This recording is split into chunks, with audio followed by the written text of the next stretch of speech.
سلام بر کودکان مظلوم و شهید غزه.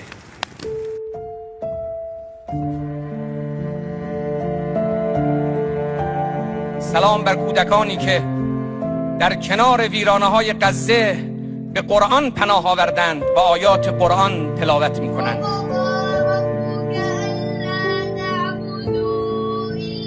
سلام بر کودکانی که از وحشت ظلم بر خود می‌لرزند. سلام به فرزندان عزیزم در غزه.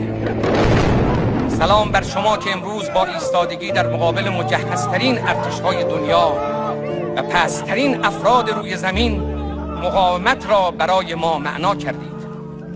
سلام بر شما که با دستان کوچکتان و بدنهای نحیفتان در رندگی وحشیگری صهیونیست‌های اشغالگر را به تصویر کشیدید.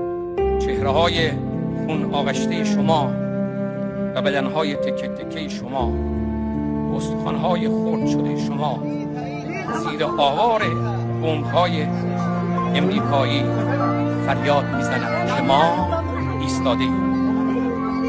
بی تردید آینده از آن مقاومت است. قهرمان واقعی شما مردم مقاوم هستید. شما را تنها نخواهیم گذاشت.